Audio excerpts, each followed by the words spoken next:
faut voir ce qu'on entend par délitement. Si on regarde en tout cas la taille de la protection sociale de l'État-providence en France ou en Europe, ça représente quand même des pourcentages du PIB assez importants. Maintenant, c'est sûr qu'on ne peut pas contester la défiance que la population a vis-à-vis de l'État-providence, qui est plutôt née d'une fracture sociale, qui est plutôt née d'un sentiment de rejet d'une partie de la population. Et c'est là justement, à mon avis, que l'État-providence a un rôle à jouer et qu'il n'est pas prêt de se déliter.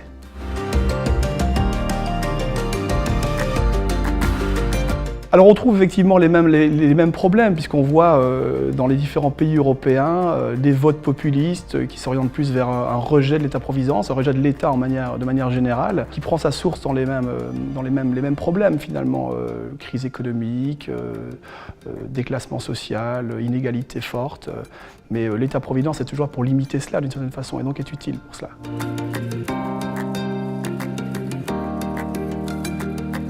Alors ça, c'est la question actuelle peut-être la plus importante. Tout le monde a peur. On se rend bien compte qu'en ce qui concerne l'assurance, les compagnies d'assurance privées, les big data ouvrent une possibilité d'individualisation des risques et donc de la fin de la mutualisation importante qui est la source même de l'existence des compagnies d'assurance. Mais d'un autre côté, on se rend compte aussi que les big data sont à la source, ou en tout cas sont le résultat de toute une série de nouvelles activités pour lesquelles de nouveaux risques naissent, que ce soit le traitement des données, que ce soit l'économie collaborative. Et ces big data permettent aussi finalement de mieux cibler, de mieux identifier les risques tels qu'ils existent actuellement et peut-être de mieux les protéger. Si on va au-delà même de l'assurance privée, l'assurance sociale peut utiliser les big data justement pour mieux cibler les populations à risque et donc avoir une meilleure redistribution, une meilleure utilisation des ressources mises en jeu dans la protection sociale.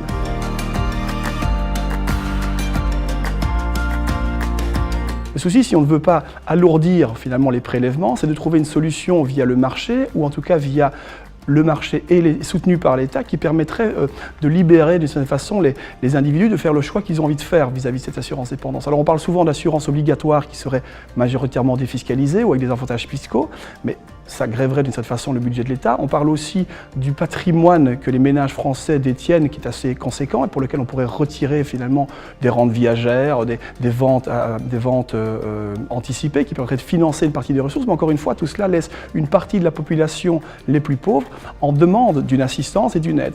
Donc de toute façon, on ne pourra pas faire l'économie d'une assurance sociale, ou en tout cas d'une protection sociale mise en place directement par l'État. Comment la financer? Ça sera, à mon avis, une des questions importantes à l'avenir.